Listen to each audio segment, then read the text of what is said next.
സ്വർഗത്തിലാണെങ്കിലും അനശ്വരമാണ്, നരകത്താണെങ്കിലും അനശ്വരമാണ്. സ്വർഗത്തെക്കുറിച്ച് പറയുന്നിടത്തും ഖുർആൻ പറഞ്ഞു ഖാലിദീന ഫിഹ, അവർ അതിൽ അനശ്വരരാണ്, എക്കാലത്തും കഴിച്ചു. നരകത്തിൽ പ്രവേശിക്കുന്നവരെ കുറിച്ച് പറഞ്ഞു ഖാലിദീന ഫിഹ, അവർ അതിൽ എക്കാലത്തും കഴിച്ചു കൂട്ടും എന്ന്. അപ്പൊ നരകത്തിലാണെങ്കിലും സ്വർഗത്തിലാണെങ്കിലും അവസാനമില്ലാത്ത ജീവിതം ഈ ദുനിയാവിൽ നമുക്ക് സങ്കല്പിക്കാൻ കഴിയില്ല.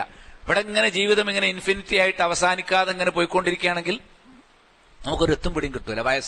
വയസ്സിന്റെ മുകളിൽ വയസ്സായി, പണ്ടേതൊരു കവി പാടിയ മാതിരി മുത്തശ്ശനുണ്ട് എന്ന് പറയുന്ന ഒരു അവസ്ഥയിലേക്ക് എത്തിക്കഴിഞ്ഞാൽ നമുക്ക് ചിന്തിക്കാൻ പറ്റില്ല. പക്ഷെ പരലോകം അങ്ങനെയല്ല.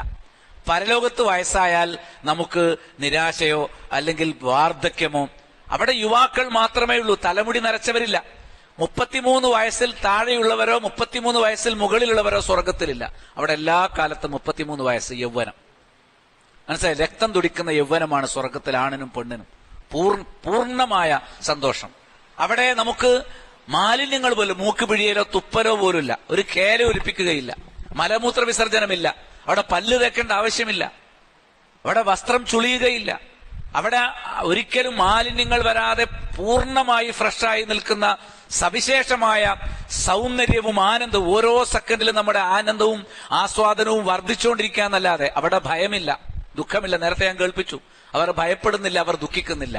ഈ ഒരു യഥാർത്ഥ ജീവിതത്തിന് നമ്മൾ കീഴ്പ്പെടുക, അള്ളാഹുവിന് സബ്മിറ്റ് ചെയ്യുക എന്നുള്ളതാണ് ഇസ്ലാം എന്നതുകൊണ്ട് ഉദ്ദേശിക്കുന്നത്.